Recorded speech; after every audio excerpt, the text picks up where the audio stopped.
A primeira temporada do podcast Bem que Mamãe Disse é parte das ações de manutenção do Grupo de Teatro Valquírias, contemplado pelo 12º edital de incentivo às artes do estado do Ceará. No top de 5 expressões que só quem é cearense vai entender: fuleiragem, solmi, zoada, vala, só tem H. Vai começar o podcast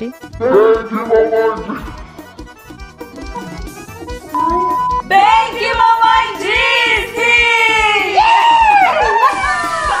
Oi, gente, tudo bem com vocês? Aqui é a Jéssica. Oi, gente, eu sou a Shirley. Oi, galera, eu sou a Annalise. E queria agradecer sobre a nossa circulação do espetáculo Ato Confessional número 5. A última apresentação que fizemos foi em Pacajus. Queria agradecer a galera de Pacajus, a galera da Maloca dos Brilhantes, e dizer que a gente está circulando, né, com essa peça, com outros projetos, e que em breve a gente tem mais novidades para trazer para vocês.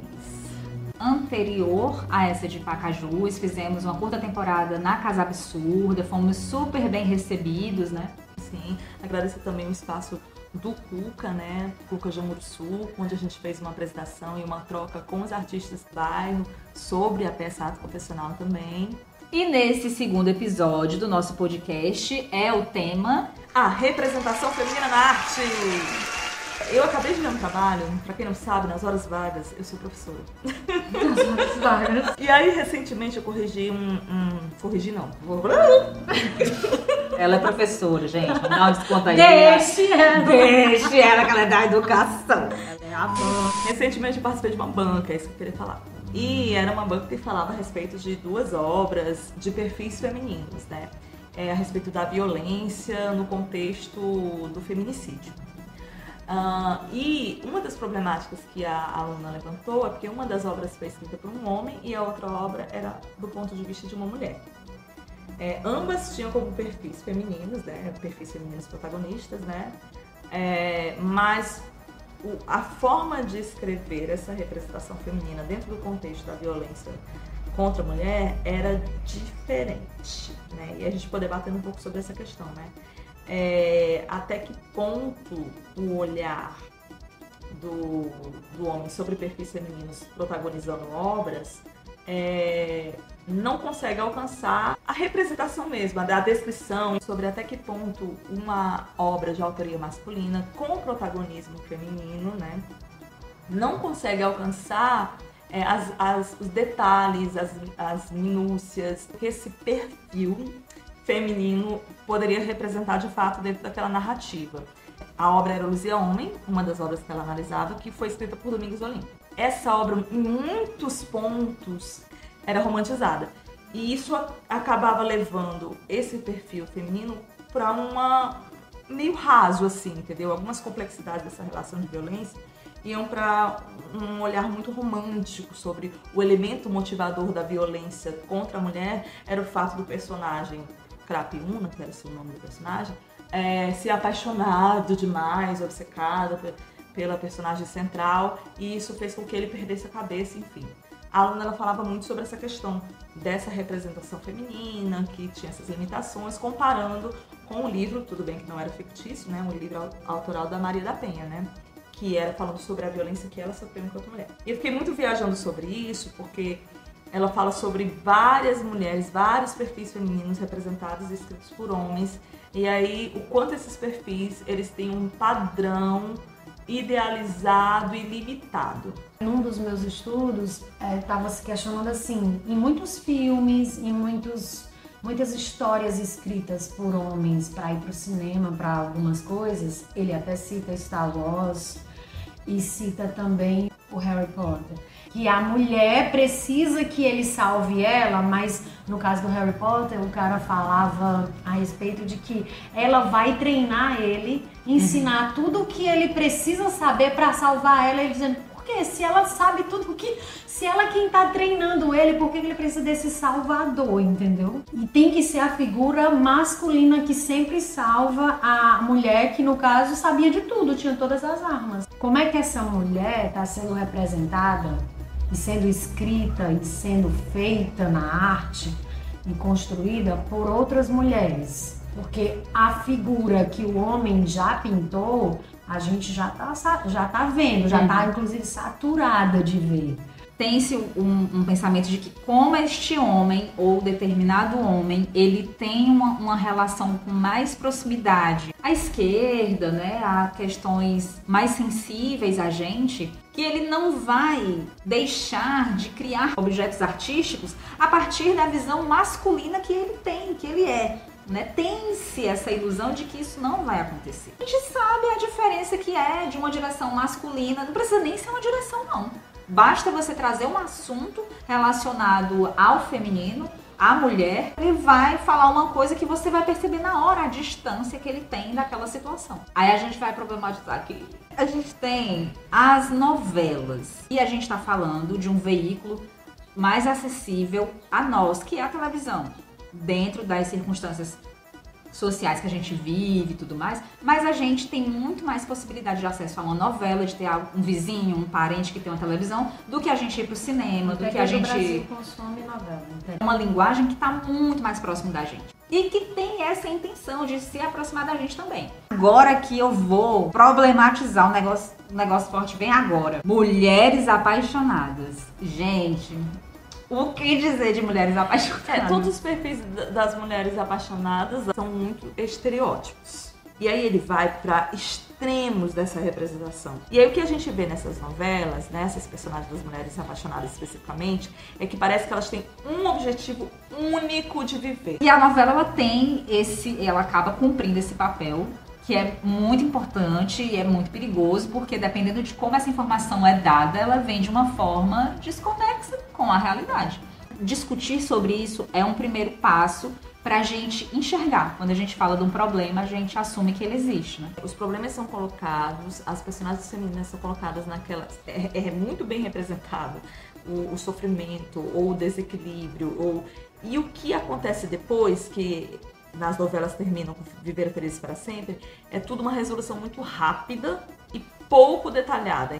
Então, veja bem, isso colocado de uma forma rápida para uma sociedade que tem tantas questões a serem debatidas, conversadas, tantos tabus a serem derrubados, tantos preconceitos a serem colocados em xeque, essa forma de representar a mulher, ou romantizada demais, ou salientando de maneira irresponsável, sem muitos detalhes do que virá depois, algumas violências sofridas, sem dizer como é que é o desenrolar disso, principalmente narrativas que se propõem dialogar com a realidade, por mais que seja ficção, né?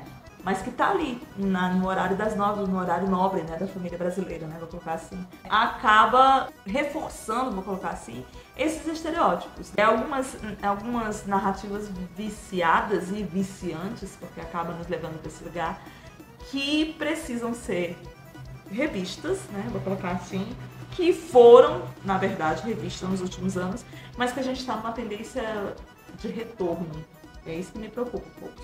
Aí vem para aquela frase assim, né? A vida imita a arte e a arte imita a vida. Quão doente é a nossa sociedade na realidade, né? Assim, de verdade, no nosso cotidiano, para além da arte, quão doente nós somos nas nossas relações. Porque, na verdade, o Brasil inteiro quer ver mesmo a briga da mulher com a mulher, puxando o cabelo, o final feliz daquela mulher que sofreu a raquetada da novela toda. E rapidinho um casamento, é terminar no final feliz daquele, o beijo e casou e fica feliz e pronto. Como se ela não tivesse doente, adoecida e todo mundo adoecido ali, né? Então a arte imita a vida e a vida imitando um pouco da arte também. Nesse sentido. E também, que vida é essa? De quem é essa vida que a arte está imitando, né? Porque, por exemplo, como as pessoas pobres são retratadas nessas novelas? Que geralmente é a empregada, ou a governanta, ou a cozinheira, e que sempre está ouvindo, sempre que eu digo dentro do contexto daquela ficção, né? Sempre está interessada em ouvir a conversa dos patrões, ali, a espreita, que vai dar um golpe, né? De quem é essa visão e de como essas visões nos enxergam. As novelas, elas podem, como toda obra artística, elas podem ser mecanismos incríveis e potentes, mas como elas também podem ser extremamente nocivas nessa questão da retratação, né? Dessa retratação de demonstração de sociedade. Sim. Eu queria só levantar mais uma questão. Quando teve esse boom no Brasil de medir audiências, teve uma época que era bem assim, né? Eu lembro que algumas atrizes começaram a se negar a ficar seminuas em cenas, porque virou uma ondinha, gente, não tinha explicação nenhuma. Vira e mexe, você viu uma atriz nua. 7 horas da noite ou 6 horas da noite. Isso começou a incomodar as próprias atrizes, que começaram no seu ofício a se negar e questionar, mas por que mesmo? O que está sendo necessário? Assim, ninguém tem problema com o corpo, mas não tinha nem justificativa para que ela ficasse nua ou seminua ali, e porque medindo a audiência via que subia, que a novela começava a aumentar a audiência. Então, a questão da representação e da representatividade feminina. O que a gente quer ver ou o que nos é mostrado para ver. Mas, engraçado, né? Isso a gente está falando de narrativas de ficção, a gente está falando da representação na arte, desses perfis femininos, história de ficção. Mas, hoje, com os reality shows, a gente tem isso com pessoas que a gente sabe que tem muito de ficção também dentro da... uma experiência conduzida e que é aplicada naquela experiência conduzida com pessoas que são pessoas normais do seu dia a dia, né? Enfim, que é o que deveriam ser, né? Como se fosse uma novela em que você, espectador, tem o domínio sobre a narrativa e você quer ver aquilo, você quer ver com pessoas normais essa mesma realidade. É muito complicado levar essa mesma representação já problemática nas narrativas de ficção para um reality show. Uma coisa é reality show no início dos anos 2000, que o acesso à internet ou era zero ou era minúsculo, só para uma determinada parcela da população. E outra coisa é agora, com a internet, com o Instagram, com todas as superficialidades, as irrealidades que o Instagram força a gente a querer aquela vida, aquele corpo, né? Aquela rotina, força a pessoa a criar uma persona de si, a criar um personagem de si. Porque o reality tem essa proposta também, se comparando com as novelas, né? De nos aproximar daquele personagem, né? De pegar um personagem pra gente. E a gente vai pegar tanto esse personagem que a gente vai transformá-lo em vencedor, vencedora, né? Essa é a ideia. Como a gente transforma o mocinho da novela em vencedor, em vencedora. Galera, é uma dica pra vocês. A exposição Elas, de Musas a Autoras, Unifor 50 anos, no Espaço Cultural Unifor, que vai trazer exatamente esse olhar da mulher, ou da representação da mulher, nas artes plásticas. A exposição Elas, de Musas Autoras, Unifor 50 anos, está sendo exibida no Espaço Cultural Unifor, que fica na Universidade de Fortaleza, na Avenida Washington Soares. É muita coisa pra gente falar dentro desse tema, e olha que a gente não se aprofundou tanto que a gente gostaria, mas a gente precisa encerrar o nosso segundo episódio. Eu queria muito agradecer a você que escutou o nosso primeiro episódio. Se você não ouviu ainda, continua disponível aqui no YouTube e também lá no Spotify. Agradecer você que esteve agora em nosso segundo episódio. Obrigada pela companhia. E é sempre um prazer gravar com essas atrizes maravilhosas, caríssimas. E se você tiver alguma sugestão de tema, pode colocar aqui nos comentários pra gente poder se organizar e, quem sabe, trazer esse bate-papo aqui pra compartilhar com vocês. Enfim, Sejam gentis. Sejam gentis, já disse Shirley Diógenes. É isso, gente. Tchau. Tchau! Tchau! Você ouviu o podcast Bem que Mamãe Disse.